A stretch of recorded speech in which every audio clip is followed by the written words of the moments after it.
The changes will be restaurants have been able to do the social distance seating. They can seat people on a bar now if they want to with the appropriate measures. And then bars and pubs may operate at 50% capacity inside, full capacity outside, and it's going to be seated service, which is what I think Ohio did that, and I think that makes a lot of sense, as we kind of just inch into phase two to do it that's very very measured. Obviously, we've had retail operating. The main thing is social distancing, sanitation protocols. We had a lot of retail operating throughout this whole thing, Home Depot, all these places. So not a huge change there. Gyms, social distancing, sanitation, those have been open now for several weeks. So we obviously want people to be in shape. We think that that's good for general health. Entertainment. So things like movie theaters and bowling alleys, they have a 50% capacity, appropriate social distancing and sanitation protocols. Those had not been operating up to this point. They now have a pathway to do that. And I think if you do the distancing and sanitation like some other states have done, I think it's probably going to be something that will work out for them. Parimutuel facilities. So I think many people know Seminole Tribe of Florida, they opened their Tampa facility. Now, of course, they have the ability to they don't fall under our jurisdiction. They had a lot of different things in terms of safety. Seems to have worked well. We obviously want to give our parimutuels in Florida the ability to present a safety plan as a way to move forward. Now, this has to have an endorsement from the local official. So you see this, and this will be South Florida would be interested in this, some other parts of the state that have these facilities. And so it'll be similar to what the theme parks did. We just want to make sure that there's a plan and that people are adhering to the necessary safety protocols.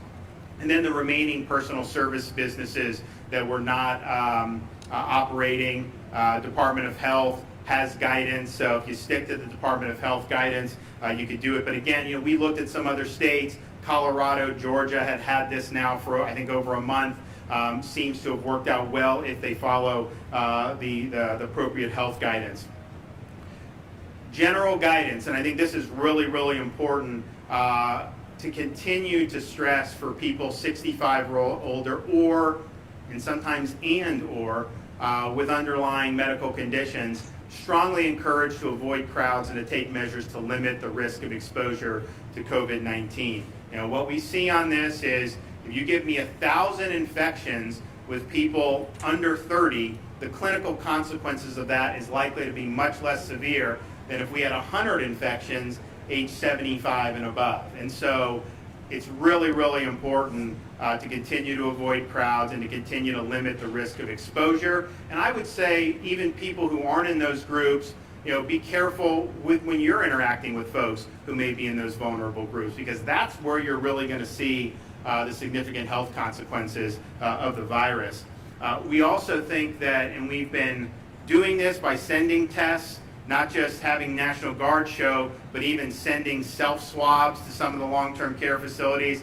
But if you're working at one of those long-term care facilities, you really need to be tested on a routine basis. And sometimes the National Guard will come and do it. There's drive-through sites, walk-up sites. Obviously, hospitals are helping us out with this. But really, really important, because if a staff member is positive, that's how it's going to get into these facilities and infect the residents. And so we really want to do that.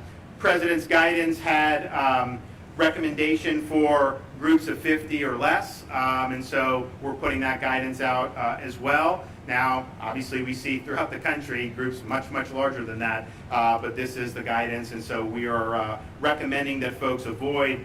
If you're going above that, you have an event like a funeral or a wedding, do some of the things that Universal's doing, temperature checks, ask people who they've been in contact with. Those have been effective at creating safe environments, and so I would encourage people to do that.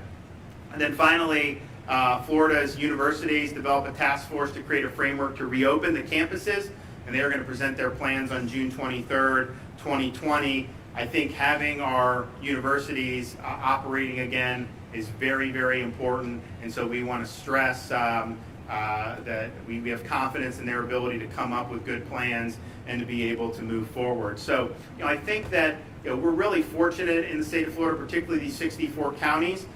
It's not like there haven't been challenges. I mean, there obviously, are challenges, but I think generally speaking, have weathered this much better than anyone predicted. Now, the virus isn't gone. I think that we're testing a lot. We are identifying cases, particularly in prisons, amongst agriculture workers, amongst areas where you have a lot of congregation, close quarters for a long period of time. And so we're going to continue to keep an eye on that, continue to test in those areas. But I think we have an opportunity to continue to move forward in a safe, smart, step-by-step approach. And I think it'll give more people in Florida more opportunities, and I think it's the right way to go forward. So this is going to be signed today, and it will take effect this Friday. And we'll wait for we'll work with the 3 Southeast Florida counties to see how they're developing and whether they want to move into phase 2. But for now, the 64 counties moving forward to the next step.